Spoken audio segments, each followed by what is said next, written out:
तपाईहरु सबैजनालाई मेरो युट्युब च्यानलमा स्वागत छ। सधैं चाहिँ शेयर बजार सम्बन्धी भिडियोहरु ल्याउने क्रममा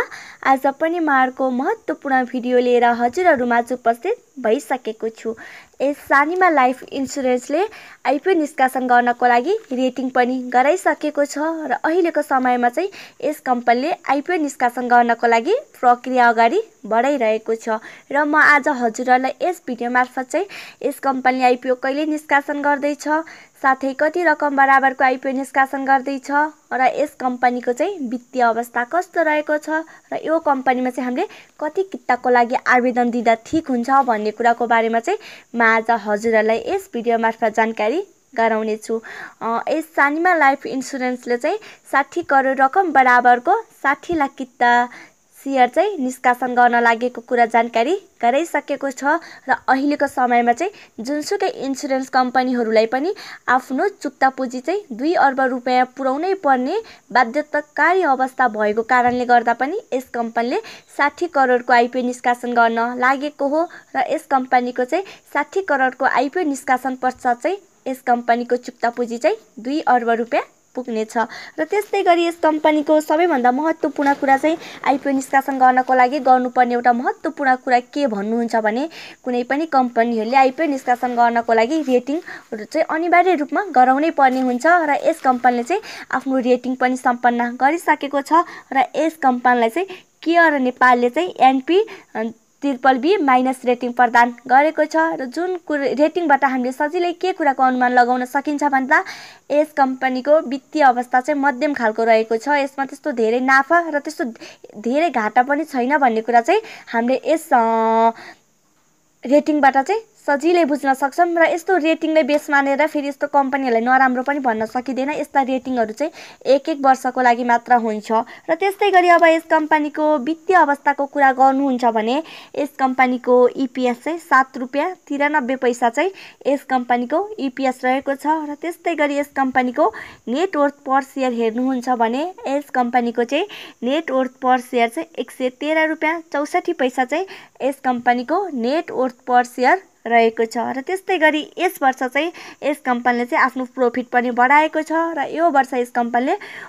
15.41% ले चाहिँ आफ्नो नाफा चाहिँ बढाउँदै गएको छ र यस कम्पनीको प्रिमियम हेर्नुहुन्छ भने यस कम्पनीको प्रिमियम चाहिँ 136 रुपैयाँ चाहिँ यस कम्पनीको प्रिमियम रहेको छ र त्यस्तै गरी यस वर्ष यस कम्पनीले चाहिँ आफ्नो जीवन बीमा कोषको आकार पनि बढाउँदै गएको छ र यस कम्पनीको जीवन बीमा कोषको आकार चाहिँ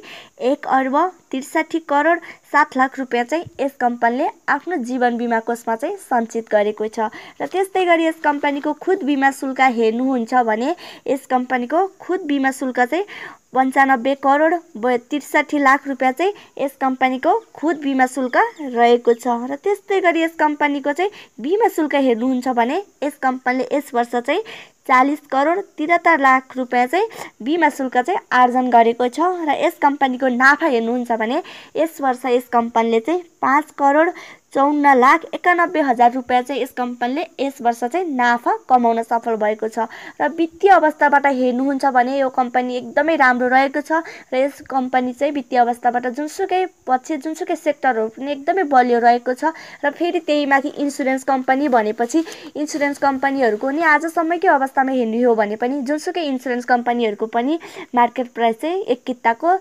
700-800 भन्दा थोरै त कुनै पनि इन्स्योरेन्स कम्पनीहरुको छैन र तपाईहरुले यस कम्पनीको पनि शेयर पर्यो भने ल 1-2 महिनामै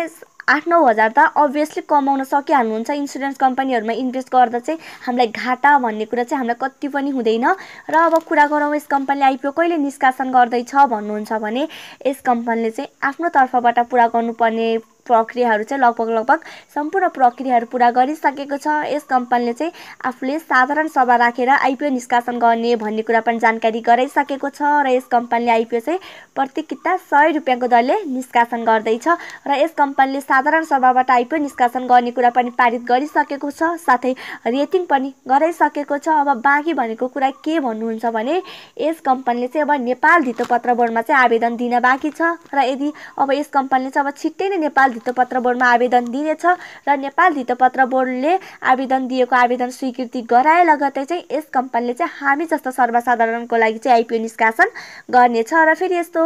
इन्सुरेन्स अनि लघु वित्त कम्पनीहरूलाई नेपाल धितोपत्र बोर्डले आइपिओ निष्कासन गर्नको लागि धेरै समय पनि लाउँदैन, हाइड्रो पावरहरूलाई जस्तो लाउने धेरै लङ टर्म लाउँदैन। यसले छोटो समयमा नै यस्ता इन्सुरेन्स कम्पनीहरूलाई चाहिँ आइपिओ निष्कासन गर्नको लागि स्वीकृति दिइहाल्छ र यसले निष्कासन गर्न लागेको 60 लाख किताबाट चाहिँ यसले केही प्रतिशत आफ्नो कार्यालयमा कार्यरत कर्मचारीको लागि छुट्याउने छ र केही प्रतिशत चाहिँ सामूहिक लगानी कोषको लागि छुट्याउने छ र बाँकी रहेको किता चाहिँ हामी जस्तो सर्वसाधारणको लागि निष्कासन गर्नेछ र यस कम्पनीको सेयर पनि कर्मचारी र सामूहिक लगानी कोषलाई छुट्याएर त्यही 5,40,000 मानिसहरूले चाहिँ यस कम्पनीको आइपिओ चाहिँ हात पार्न सक्नुहुनेछ। र यस कम्पनीले अब आइपिओ कहिले निष्कासन गर्दैछ भन्ने कुरा जानकारी गराए लगतै चाहिँ म फेरि हजुरहरूलाई अर्को भिडियो मार्फत जानकारी गराइहाल्नेछु। त्यसको लागि चाहिँ तपाईँहरूले यो युट्युब च्यानल सब्स्क्राइब गर्नुहोला, साथै मैले हाल्ने अन्य भिडियोहरू छिटो र सजिलै थाहा पाउनको लागि साइडमा रहेको बेल आइकन पनि क्लिक गर्नुहोला। Thank you.